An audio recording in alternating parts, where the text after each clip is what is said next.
Привет, друзья! С вами Михаил Снитко, и тема этого видео – переговоры. Умение проводить переговоры – это важная составляющая для успеха каждого человека. Что необходимо для того, чтобы понять, что такое переговоры? Важно развести две темы, которые люди часто путают. Какие темы? Это продажи и переговоры. Это не одно и то же. Они соприкасаются, но не совпадают. Часто там, где необходимы переговоры, вредны продажи. А там, где необходимы продажи, вредны переговоры. Чем переговоры отличаются от продаж? Переговоры – это когда обе стороны в любой момент времени могут послать друг друга нахуй. В продажах продавец, к сожалению, а может к счастью, позволить себе такое не может. Следующий важный момент – это в каком состоянии продажник идет на переговоры. В чем заключается проблема? Дело в том, что большое количество переговорщиков боятся потерпеть неудачу. Откуда берется этот страх? Этот страх исходит всегда из состояния нужды. Когда переговорщик, еще не получив результат, начинает планировать, как он будет тратить деньги, которые у него появятся от положительного исхода переговоров. Что в этом случае происходит? Появляется зацепка. И эта зацепка вредна. Почему? Дело в том, что когда появляются доллары в глазах, это видно моментально. Это видно невооруженным глазом. В этом и проявляется слабость. В переговорах существует золотое правило, а именно, со слабым не договариваются, слабым диктуют условия. На самом деле результат важен. Ради результата переговоры затеваются. Но также важно научиться быть к этому результату безразличным. Как состояние нужды можно убрать? Для этого важно разобрать некоторые особенности, которые в этом состоянии проявляются. О чем идет речь? Дело в том, что когда человек пребывает в состоянии нужды, он начинает говорить слишком много. Как это можно понять? Тот, кто говорит больше, тот и нужды проявляет больше. Второе проявление состояния нужды – это когда переговорщик не задает вопросы. А что он делает? Он сыпет фактами, то есть делится информацией. Почему человек так поступает? Он боится своему собеседнику дать слово, боится, что тот откажет. Такой переговорщик, находящийся в состоянии нужды, как правило, скатывается в позицию просящего. В чем заключается повышение навыка эффективности переговоров? Это контроль ситуации и наблюдение за собой. Поэтому если переговорщик отслеживает, что в ходе переговоров он начинает говорить слишком много, не задает вопросы, не делает паузы, это означает, что он скатывается в состояние нужды автоматически. Что необходимо сделать, чтобы начать проявлять отсутствие нужды? Дело в том, что свободу воли еще никто не отменял. Поэтому собеседнику необходимо дать право выбора, дать возможность отказать. В чем заключается проблема? Дело в том, что многие переговорщики такую возможность собеседнику предоставить боятся. Как они предполагают? Они думают, что человек откажет. Крайне важно осознать следующую мысль. Если человек решит отказать, он откажет и так. Зачем его душить? Собеседника необходимо уважать. Тогда и доверие появится. Что обычно хотят продавцы? Они хотят заставить клиента делать то, что надо им, даже если собеседник этого не хочет. Это называется насилием. Этот способ неправильный. А какой правильный? Задача сделать так, чтобы человек захотел сам. Дело в том, что чем выше уровень развития человека, тем он лучше понимает все манипуляции на уровне подсознания. На уровне подсознания можно только лохов разводить. Но если у нас задача начать с партнером сотрудничать, в этом случае с человеком необходимо начинать работать на уровне его сознания, начинать договариваться. Поэтому, как только начинается конкретика, тогда разговор начинает происходить более качественно. Но это непросто. На самом деле, говорить конкретно и содержательно трудно, но возможно. Почему многие переговорщики не могут начать переговоры? Они не могут договориться о встрече. В чем заключается проблема? Например, продавец звонит в компанию, трубку снимает секретарь и спрашивает: «Вы по какому вопросу?» И все. 90% переговоров на этом заканчивается. Этот вопрос продавцов ломает. Что в этом случае необходимо делать? Все очень просто. На этот вопрос отвечать нельзя. Дело в том, что если мы не озвучили цель встречи, нам отказать не могут. Нет причины для отказа. В чем заключается ошибка многих переговорщиков? Как только продавец, озвучивает цель встречи, на другом конце провода секретарь забивает последний гвоздь в крышку гроба. Что она делает? Она говорит: нас это не интересует. На самом деле трудно умудриться на чей-то вопрос не ответить. Это всегда вопрос личной силы, потому что, чтобы на чей-то вопрос не ответить, необходимо быть сильнее, чем тот, кто этот вопрос задает. Если погуглить в интернете скрипты продаж, то многие фразы построены на лжи, вранье и манипуляциях. Какой подход правильный? Это социально адекватный подход, чтобы не воспринимать клиентов как идиотов и относиться к людям с уважением. В то же время не ползать у клиента на коленях и не позволять вытирать о себя ноги. Какой подход правильный к переговорам? Он основан не на унижении, а на самоуважении и уважении того человека, с которым мы ведем диалог. Часто инфо-цыгане, а также многие именитые бизнес-тренингеры при выявлении имени ЛПРа советуют спрашивать отчество. В чем заключается проблема? Дело в том, что у секретаря позиция твердая. Секретарь опирается на логику. У нее задача к директору никого не подпустить на пушечный выстрел. Возможно, продавцу и удастся на этом этапе получить результат, но внутренне он знает, что использует манипулятивные штучки, которые экологичностью не пахнут. И это обязательно прилетит ему в обратку, приумноженное в несколько раз. Поэтому, как говорил Чехов, берегите в себе человека, потому что каждый решает для себя сам, оставаться человеком или расчеловечиваться, даже в такой элементарной задаче, как преодоление секретаря. Поэтому, если исходить из пресуппозиции конструктивного подхода, то если мы имеем дело с компанией, то любую компанию можно разделить на центры влияния. И в зависимости от того, куда мы попадаем, наши цели будут разные. Какие центры влияния в компании существуют? Первое – это центр восприимчивости. Пример такого центра – это секретарь. Какие роли есть у секретаря? Первое – это принимать входящую информацию, после чего эту информацию распространять до лиц, отвечающих по тому или иному вопросу. Второе – выслушивать проблемы и давать соответствующие рекомендации. Третье – предоставлять о компании информацию, если эту информацию кто-то запрашивает. В чем заключается наилучшее использование центра восприимчивости? Это прояснение дальнейших действий. Но какие ошибки многие продавцы совершают? Они не умеют правильно с центром восприимчивости работать, а именно не умеют правильно необходимую информацию получать и не умеют правильно необходимую информацию предоставлять. В конечном итоге эти центры восприимчивости становятся ареной бурной борьбы. Почему так происходит? Продавцы плохо представляют, зачем им этот центр необходим, надеясь на то, что секретарь сделает за них все сам. Вторая ошибка – это неэффективная презентация. В чем заключается проблема? Часто продавцы тратят силу на презентацию, рассказывают секретарям о своих предложениях, стараются заручиться их поддержкой. При этом, не понимая того, как бы они ни были убедительны, нет никакого смысла устраивать танцы с бубнами и тратить усилия на создание избыточных впечатлений. Безусловно, нет смысла с секретарем ссориться, но и устраивать пышных презентаций необходимости нет. В чем заключается правильная цель продавца в центре восприимчивости?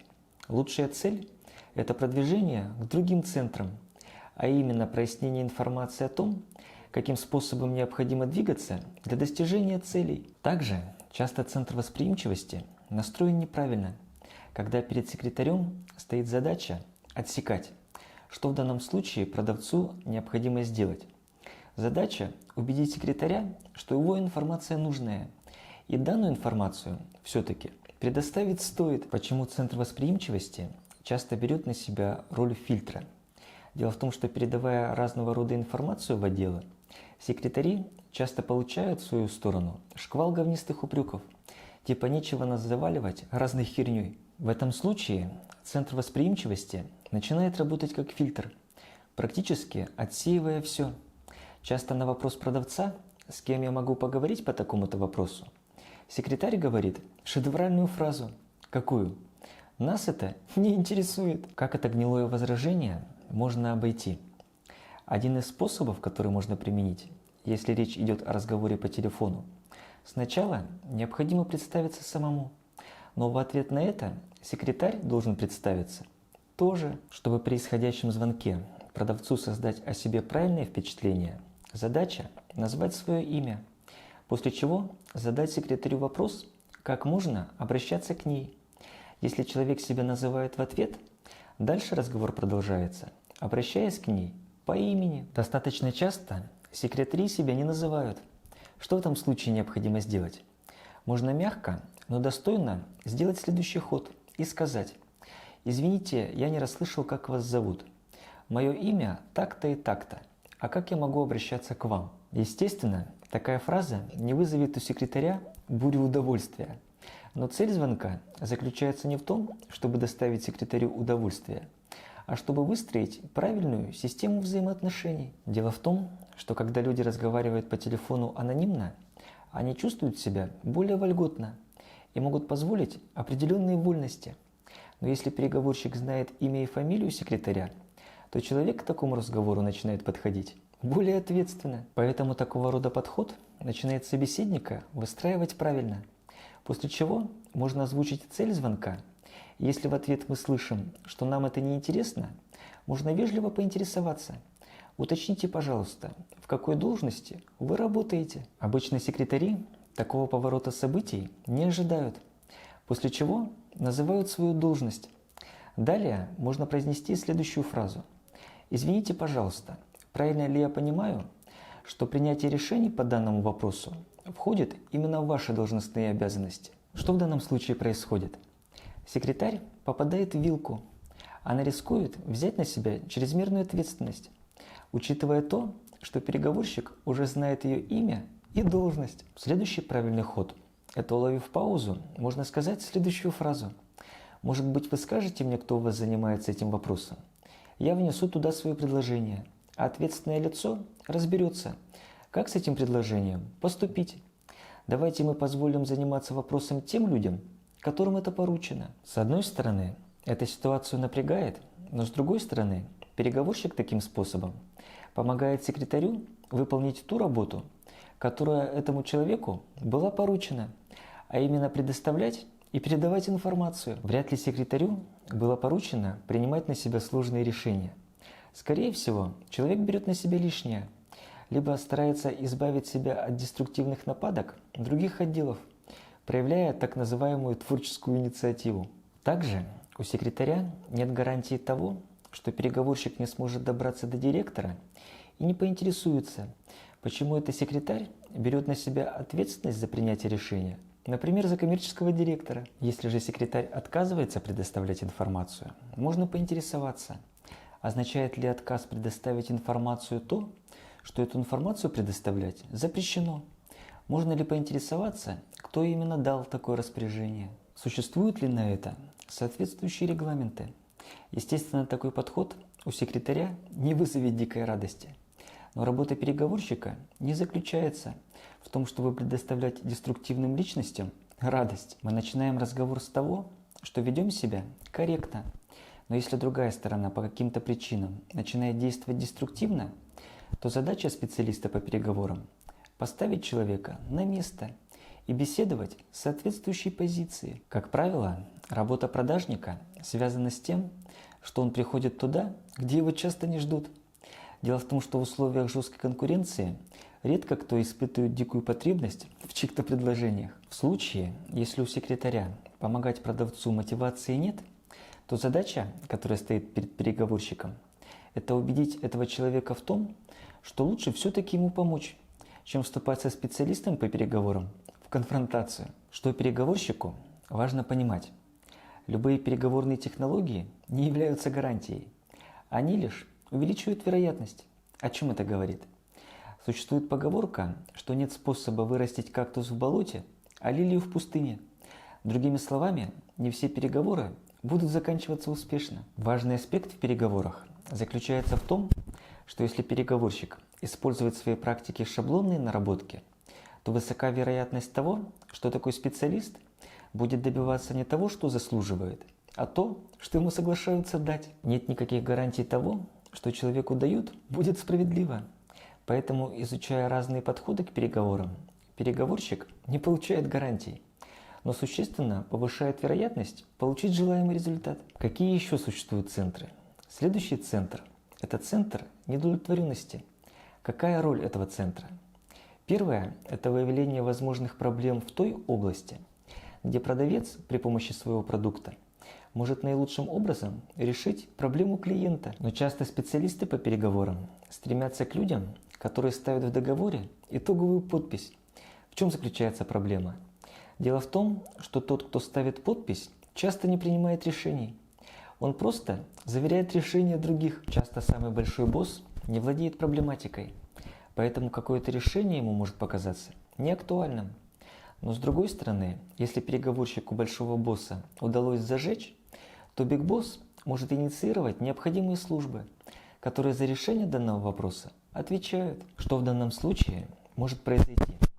Когда собственник активирует какие-то службы в компании, то соответствующая служба может скатиться в оппозицию.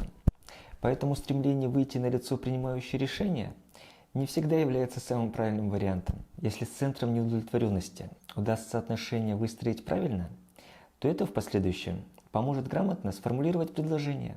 Кто такой центр неудовлетворенности? Это тот участок компании, который постоянно варится в проблеме. Какие еще ошибки совершают специалисты по переговорам? Первое – это преждевременная презентация. Основной грех продавца, когда он, желая быстрее получить результат, слишком рано приступает к презентации. В переговорах существует такое правило. Предложение вызывает отказ, а вопрос вызывает ответ. Поэтому прежде чем начинать какое-то предложение озвучивать, крайне важно необходимую информацию получить. Вторая ошибка – это пренебрежение картиной мира клиента. Часто продавец своими предложениями не учитывает то, что человек реально хочет. Следующая ошибка – это переоценка готовности к действиям. О чем идет речь? Несмотря на то, что центр неудовлетворенности является крайне важным для продвижения сделки, но центр неудовлетворенности всегда зависим от центра власти. С одной стороны, центр неудовлетворенности постоянно испытывает проблемы, которые требуют решений. Но с другой стороны, он может быть не готов для решения этих проблем выходить к Big Boss с предложением, для чего важно использовать центр неудовлетворенности. В переговорах существует такой процесс, как выявление и развитие потребности. Тут крайне важно понимать, откуда у людей появляется мотивация вообще что-либо делать. Откуда берется мотивация? Часто мотивация рождается из неудовлетворенности.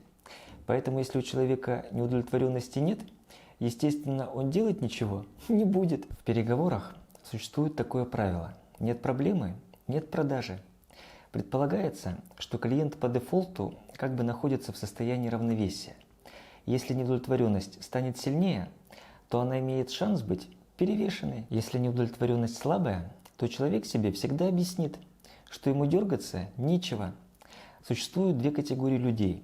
Одни движутся к хорошему, вторые от плохого. Поэтому если этого плохого нет, то многие люди к хорошему просто не идут. Поэтому, если клиент проблему не видит, то задача переговорщика – эту проблему ему показать. После чего появляется вероятность, что человек захочет вкладывать ресурсы для ее решения. Собственно, переговоры являются тем инструментом, при помощи которого мы это желание у человека можем усилить. Часто центр неудовлетворенности редко решает сам. А что он делает? Он инициирует обсуждение проблемы на более высоких уровнях. В этом случае центр неудовлетворенности может позволить продавцу лично презентовать идею в центр власти. Следующий центр – это центр власти. Какие роли существуют у центра власти? Их три. Это одобрение действий, запрет действий и коррекция действий. Что означает одобрение действий? В ряде случаев это разрешение продавцу направиться в центр неудовлетворенности. Как правило, лицо, принимающее решение, будет рад тому, что продавец не бьет себя пяткой в грудь и не старается его убеждать, а презентовав какую-то идею, спрашивает его разрешения продолжить диалог с теми, кого это касается. Такое поведение продавца обычно воспринимается руководителем компании как позитивное. Почему? Дело в том, что представители центра власти, как правило, перегружены задачами. Если продавец стремится через центр власти какое-то решение продавить, то такие мотивы могут быть восприняты отрицательно. Почему? Директору придется что-то организовывать, о чем-то думать. А это тоже дополнительное напряжение. Часто в центре власти достаточно просто попросить разрешения продолжить работу в центре неудовлетворенности. Чем может помочь запрет каких-то действий? Бывает такое, что наш партнер уже начал реализовывать какие-то действия, противоречащие нашим интересам. В этом случае центр власти может эти действия запретить, чтобы было реализовано наше предложение. Естественно, подобное решение может в других центрах вызвать недовольство, но никто не обещал, что работа переговорщика является легкой. Дело в том, что учитывать интересы других подразделений, естественно, важно.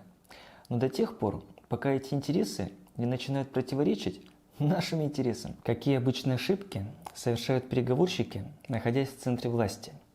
Первая ошибка – это отсутствие фактов.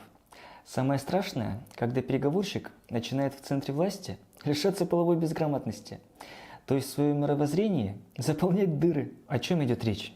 В центр власти специалист по переговорам обязан приходить полностью подготовленным.